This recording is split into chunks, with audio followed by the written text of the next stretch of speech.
خداوند کے زندہ کلام میں سے پیدائش کی کتاب اس کا 21واں باب۔ اور خداوند نے جیسا اس نے فرمایا تھا سارا پر نظر کی، اور اس نے اپنے وعدہ کے مطابق سارا سے کیا۔ سو سارا حاملہ ہوئی، اور ابراہام کے لیے اس کے بڑھاپے میں اسی معین وقت پر جس کا ذکر خدا نے اس سے کیا تھا اس کے بیٹا ہوا۔ اور ابراہام نے اپنے بیٹے کا نام جو اس سے سارا کے پیدا ہوا اسحاق رکھا۔ اور ابراہام نے خدا کے حکم کے مطابق اپنے بیٹے اسحاق کا ختنہ اس وقت کیا جب وہ 8 دن کا ہوا۔ اور جب اس کا بیٹا اسحاق اس سے پیدا ہوا تو ابراہام 100 برس کا تھا۔ اور سارا نے کہا کہ خدا نے مجھے ہنسایا اور سب سننے والے میرے ساتھ ہنسیں گے۔ اور یہ بھی کہا کہ بھلا کوئی ابراہیم سے کہہ سکتا تھا کہ سارا لڑکوں کو دودھ پلائے گی، کیونکہ اس سے اس کے بڑھاپے میں میرے ایک بیٹا ہوا، اور وہ لڑکا بڑھا اور اس کا دودھ چھڑایا گیا۔ اور اسحاق کے دودھ چھڑانے کے دن ابراہیم نے بڑی ضیافت کی، اور سارا نے دیکھا کہ ہاجرہ مصری کا بیٹا جو اس کے ابراہیم سے ہوا تھا ٹھٹھے مارتا ہے۔ تب اس نے ابراہیم سے کہا کہ اس لونڈی کو اور اس کے بیٹے کو نکال دے، کیونکہ اس لونڈی کا بیٹا میرے بیٹے اسحاق کے ساتھ وارث نہ ہوگا۔ پر ابراہیم کو اس کے بیٹے کے باعث یہ بات نہایت بری معلوم ہوئی، اور خدا نے ابراہیم سے کہا کہ تجھے اس لڑکے اور اپنی لونڈی کے باعث برا نہ لگے۔ جو کچھ سارا تجھ سے کہتی ہے تو اس کی بات مان، کیونکہ اسحاق سے تیری نسل کا نام چلے گا، اور اس لونڈی کے بیٹے سے بھی میں ایک قوم پیدا کروں گا، اسی لیے کہ وہ تیری نسل ہے۔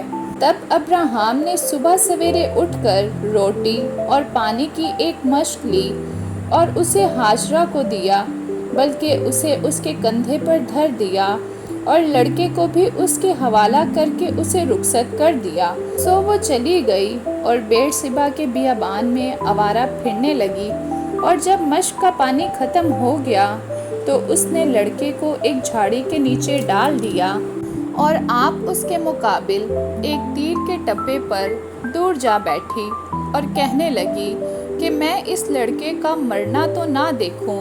سو وہ اس کے مقابل بیٹھ گئی اور چلا چلا کر رونے لگی۔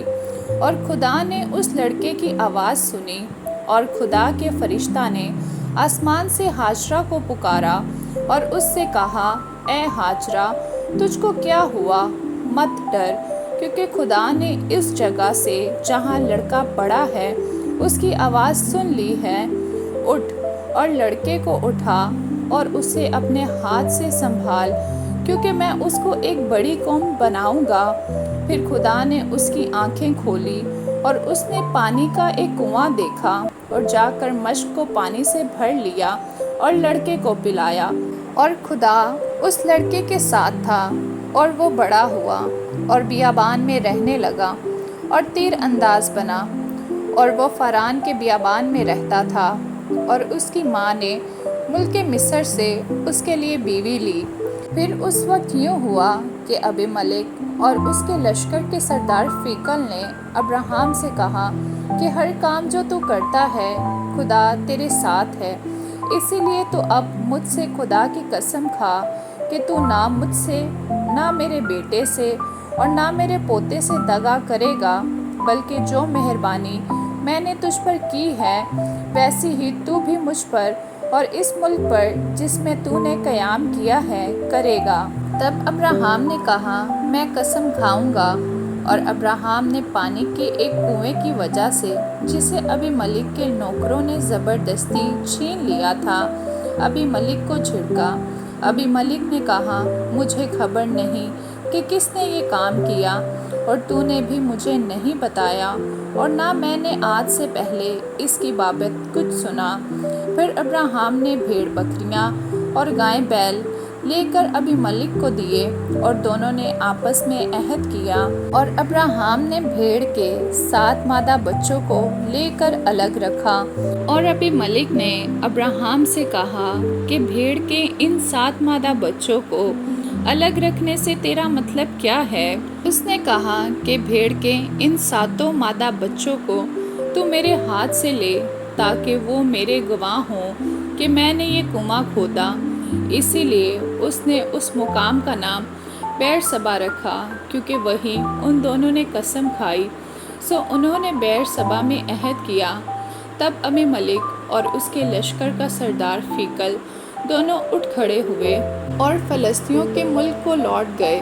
تب ابراہیم نے بیر سبا میں چھاؤں کا ایک درخت لگایا اور وہاں اس نے خداوند سے جو ابدی خدا ہے دعا کی، اور ابراہیم بہت دنوں تک فلسطینیوں کے ملک میں رہا۔ آمین۔